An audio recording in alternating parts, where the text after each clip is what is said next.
बताना चाहती हूँ कि एजुकेटर भर्ती के लिए सरकार ने पिछले साल उत्तर प्रदेश की सरकार ने एजुकेटर भर्ती के लिए बहुत ज़ोर शोर से कदम आगे बढ़ाया था, लेकिन यूनियन ने उसका पुरजोर विरोध किया और सरकार ये भर्तियाँ नहीं कर पाई। हम एक बार फिर कह रहे हैं कि ये एफआरएस के खिलाफ हम मजबूती के साथ खड़े हैं और हम एफआरएस तब तक नहीं होने देंगे जब तक बुनियादी सुविधाएं नहीं मिलेंगी।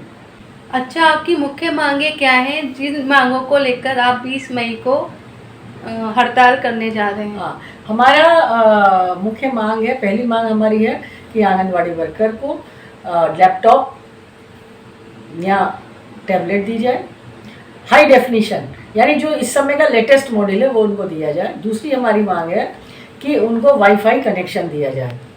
तीसरी हमारी मांग है कि अगर मोबाइल में या फ़ोन या टैबलेट या लैपटॉप में कोई ख़राबी अगर आ जाती है तो उस खराबी को दूर करने के लिए कुछ उनको पैसा रिपेयरिंग के लिए देना चाहिए या शॉप्स आइडेंटिफाई करनी चाहिए कि भाई यहाँ पे इनकी रिपेयरिंग आप करा सकते हैं।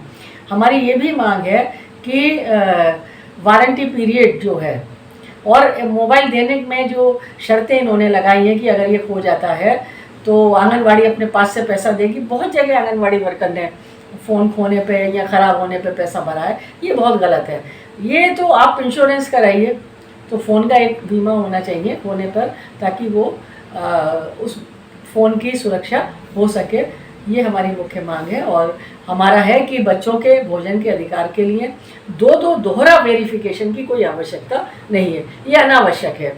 जब आपने बच्चे का फ़ोटो ले लिया, देख लिया या लाभार्थी का फ़ोटो देख लिया, फिर आप उसका आधार भी वेरीफाई करेंगे तो आधार वेरिफिकेशन और ओटीपी संभव ही नहीं है। अब एक महिला है, उसके बच्चा हुआ, वो घर में है, अब वो कैसे आएगी केंद्र पे लेने के लिए? घर जाके अगर वो फ़ोटो लेते हैं, उठाते हैं, तो वहाँ पे वो फ़ोटो उसमें ऐप में खुलता नहीं है। तो ऐसे में और बहुत अच्छा पोषाहार नहीं आ रही है, समय से पोषाहार नहीं आ रहा है ना, तो इसलिए भी ये स्कीम चलने वाली नहीं है, ये दिखावा है और सरकार इस दिखावे में कुर्बानी दे रही है आंगनवाड़ी वर्कर की और हमारी यूनियन ऐसा नहीं होने देगी। हम पुरजोर विरोध करेंगे। और मैं ये भी बताना चाहती हूँ कि एजुकेटर भर्ती के लिए सरकार ने पिछले साल उत्तर प्रदेश की सरकार ने एजुकेटर भर्ती के लिए बहुत ज़ोर शोर से कदम आगे बढ़ाया था, लेकिन यूनियन ने उसका पुरजोर विरोध किया और सरकार ये भर्तियाँ नहीं कर पाई। हम एक बार फिर कह रहे हैं कि ये एफआरएस के खिलाफ हम मजबूती के साथ खड़े हैं और हम एफआरएस तब तक नहीं होने देंगे जब तक बुनियादी सुविधाएं नहीं मिलेंगी। और 20 मई को से पहले मेरा आप प्रदेश की सभी आंगनवाड़ी वर्कर से अनुरोध है कि जो ज्ञापन है वो हमारे जो लेटर पैड है उसी पर दें, क्योंकि हमने पहले ही आंदोलन की सूचना विभाग को इस लेटर पैड के द्वारा ही दी है। धन्यवाद। बहुत शुक्रिया आपका।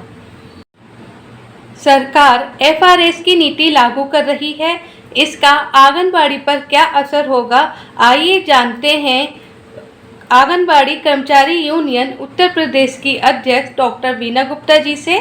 तो उनसे पूछते हैं कुछ सवाल। सरकार एफआरएस की नीति लागू कर रही है, इस पर आपकी यूनियन का क्या विचार है? सरकार जो ये फेस रिकॉग्निशन सिस्टम लागू कर रही है, ये THR टेक होम राशन के लिए ये बहुत ही जन विरोधी और ये एक असंभव सा कदम है। सरकार की कोई तैयारी नहीं है इसको लागू करने की।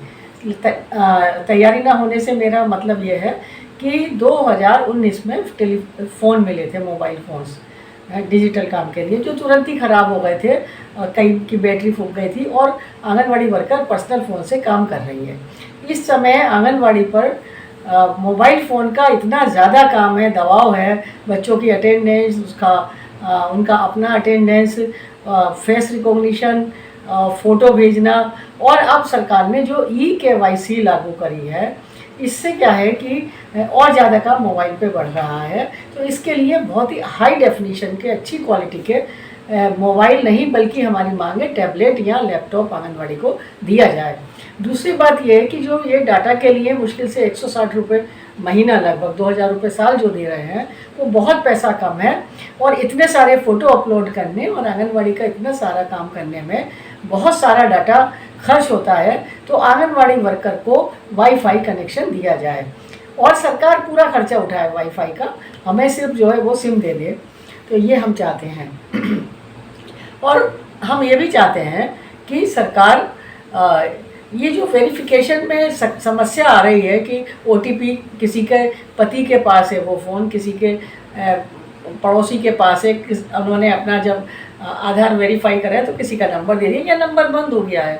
कई बार लोग स्कीमें आती हैं 2-3 महीने फ्री की, नंबर ले लेते हैं, फिर नंबर बंद हो जाता है, तो उसमें ओटीपी जहाँ जाता है वो ओटीपी मिल नहीं पाता है।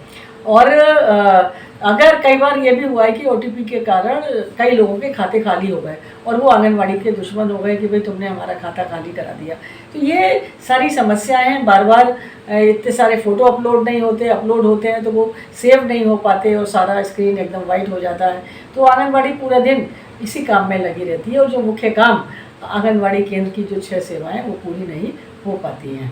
तो हम इसका विरोध कर रहे हैं और हमारा सरकार से कहना है एफआरएस तक को लागू करना है तो पहले तैयारी करिए, और अगर आप तत्काल में जल्दबाजी में एफआरएस लागू कर रहे हैं तो हम इसका विरोध करेंगे। हम विरोध कर रहे हैं। मैंने एक पत्र उत्तर प्रदेश की अपनी कमेटी की तरफ से WCD मिनिस्टर अन्नपूर्णा देवी को भी लिखा है, डायरेक्टर को भी लिखा है, प्रिंसिपल सेक्रेटरी उत्तर प्रदेश को भी लिखा है, और आज भी हमने एक लेटर उनको लिखा है कि अगर वो नहीं मानेंगे एफआरएस लागू करने के लिए आंगनवाड़ी वर्कर का जो उत्पीड़न करेंगे तो हम इसके विरोध में 20 मई को पूरे प्रदेश में ज्ञापन देंगे। तो जो आप ये ज्ञापन देंगी 20 मई को पूरे देश में, तो क्या उत्तर प्रदेश की और आंगनवाड़ी यूनियन का भी यही विचार है? हाँ, और आंगनवाड़ी यूनियन अभी इस मामले में सामने नहीं आई है, उन्होंने अपना विचार नहीं दिया है। हमने संयुक्त के लिए बहुत कोशिश की कि सभी यूनियनें साथ आएँ, लेकिन कोई यूनियन नहीं आई है। लेकिन कोई आए ना आए, हमारी यूनियन इसका विरोध करेगी और पुरजोर विरोध करेगी। और हम बाकायदा सरकार का, केंद्र सरकार की चिट्ठी है कि दिशा निर्देश है उनका कि 4 साल के बाद आप आंगनवाड़ी का जो फ़ोन है वो बदला जाएगा। लेकिन 4 के 6 साल हो गए, फ़ोन बदल नहीं रहे और आंगनवाड़ी से कह रहे हैं कि जो है वो पर्सनल फ़ोन खरीदे। इतना कम पैसा 4,500 केंद्र सरकार दे रही है और वो चाह रहा है कि 20-25 हज़ार का फ़ोन आंगनवाड़ी खरीद के ये सारा काम करे। ये संभव नहीं है। और 500 रुपये 700 रुपये खर्च होता है उनका व्यक्तिगत इंटरनेट में, वो भी वो कैसे खर्च करेंगी? ये सरासर अन्याय है, नाइंसाफ़ी है और इसका विरोध यूनियन पुरजोर तरीके से करेंगी। अच्छा, इस नीति से नुकसान क्या है? इस नीति से नुकसान ही नुकसान है। पहली बात तो ये है कि आंगनवाड़ी वर्कर एफआरएस लागू ही नहीं कर पाएंगी, क्योंकि eKYC के लिए जो ओटीपी जाएगा वो रिकवर ही नहीं हो पाता है। ये बहुत प्रैक्टिकली देखा गया है, क्योंकि पिछले काफ़ी लंबे समय से डिजिटल काम आंगनवाड़ी से कराया जा रहा है। दूसरी बात, जब फ़ोन ही नहीं है, राज्य सरकार ने फ़ोन नहीं दिया है और जो फ़ोन दिए थे वो तो ख़त्म हो गए, तो अब अपने फ़ोन खरीद के वो कैसे काम करेगी? ये बड़ी समस्या है। तो इन्होंने डिवाइस ही नहीं दी, फिर कनेक्शन नहीं दिया, दोनों चीज़ें तो है नहीं, तो कैसे लागू होगा? ये सिर्फ दिखावे के लिए एक कार्यक्रम सरकार ने लिया है कि देखिए हम कितना विकसित हो गए हैं, जबकि असलियत में जो बुनियादी ज़रूरत की चीज़ें वही इनके पास नहीं है। सरकार वही नहीं दे पाई है आंगनवाड़ी को। इसीलिए आंगनवाड़ी इससे बड़ा नुकसान है कि वो केंद्र पे हमारे बहुत सारे लाखों लाख बच्चे जो हैं वो पोषाहार से वंचित हो जाएंगे, जिनका KYC नहीं हो पाएगा। तो ये भोजन के अधिकार का उल्लंघन है। एक साल में 300 दिन बच्चे को फीड मिलना चाहिए, हमारे फूड सिक्योरिटी एक्ट का कहना है। तो ये उसका उल्लंघन है जो बच्चों के भोजन के अधिकार से उन्हें वंचित करेगा।